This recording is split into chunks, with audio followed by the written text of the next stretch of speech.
So no one told you life was gonna be this way, huh? I think we all can agree that Friends was one of the greatest shows of all time. Well, actually, I know someone who doesn't agree, and that's the guy editing this video, but I sure agree. The down-to-earth yet exciting atmosphere, the lovable characters, the witty writing. If we're not counting the last 2 seasons, it had a near-flawless run. And even though the show ended over 10 years ago, it's more popular now than it ever was. Apparently, some reruns of the show get higher viewership numbers than the original airings. That just blows my mind. But honestly, I can't blame all those people for tuning in, given the fact that I just finished another binge of the show. And speaking of that binge, I realized something. 5 things, in fact. 5 things that make you look at the series in a different light. Here are 5 facts that could ruin Friends for you. Number 1. Monica and Chandler aren't really married. Now, I'm not talking about the actors. No. We all know that Matthew Perry and Courtney Cox aren't really married in real life. I'm talking about the characters Monica and Chandler. Now, I know you're probably pulling at your hair screaming, yes they are. Don't you remember the one with Monica and Chandler's wedding? That was one of the best episodes of the show. Heck, their wedding is in the title. First of all, calm down, person I haven't met before, stop typing. Secondly, no, they're not married. That wedding was illegitimate. You know why? Who officiated that wedding? Joey Tribbiani. So how did Joey get ordained? Online.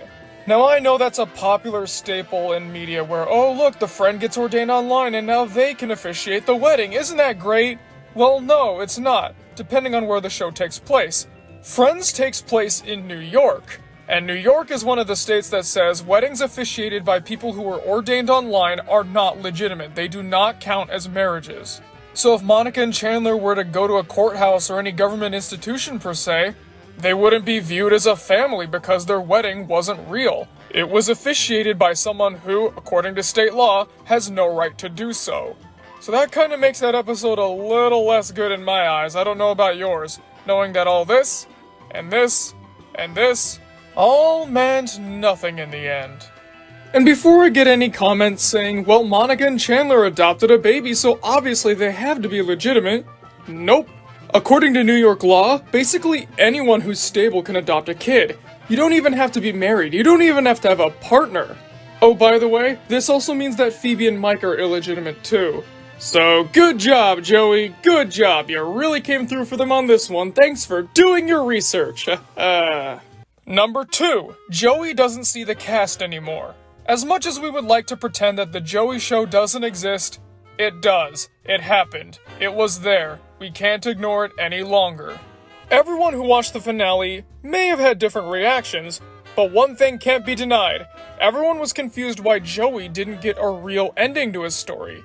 Not a happy ending, not a sad ending, not any ending at all. Well, that's because behind the scenes, they were pitching around ideas for a Joey spin-off. And when they were making the very last episode, the last one, appropriate name, huh?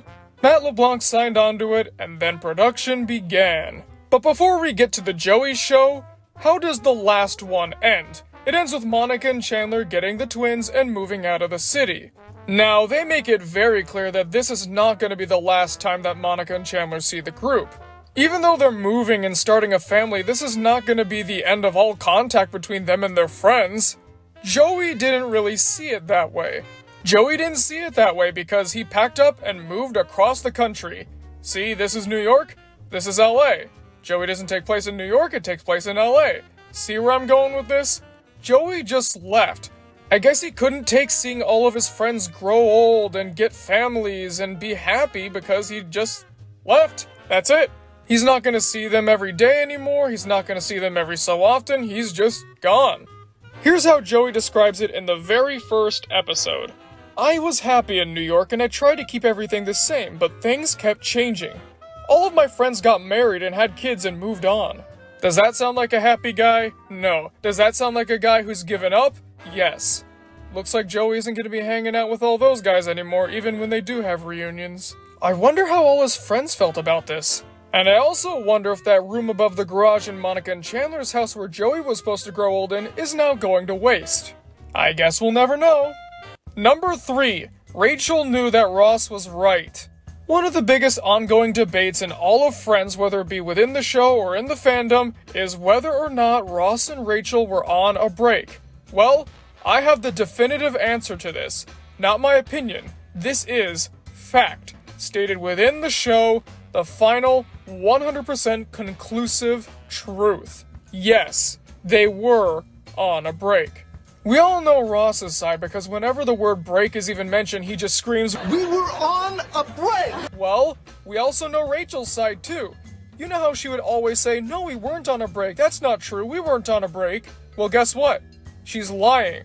Let's go over this together, shall we? First of all, the episode, the one where Ross and Rachel take a break, she's the one who suggests going on a break in the first place.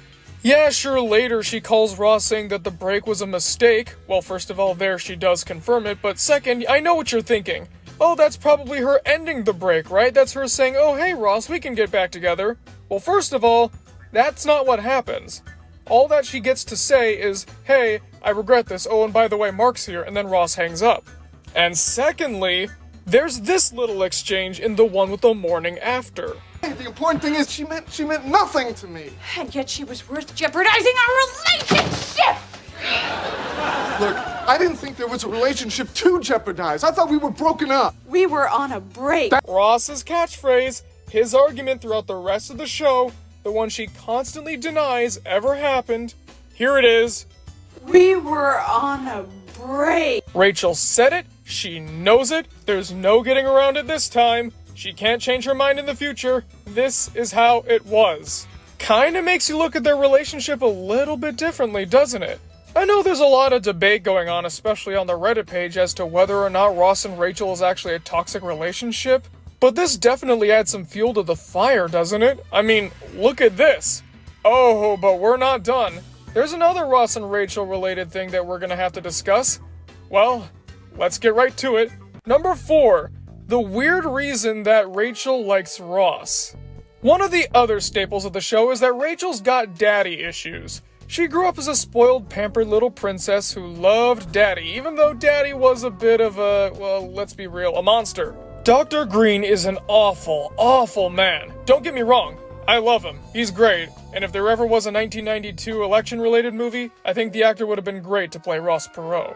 The thing is, Dr. Green and Ross are a lot closer in character than a lot of people realize. You remember the episode, the one with the two parties, where Mrs. Green tells Rachel that she's worried that Rachel's looking for a man exactly like her father? She wasn't wrong.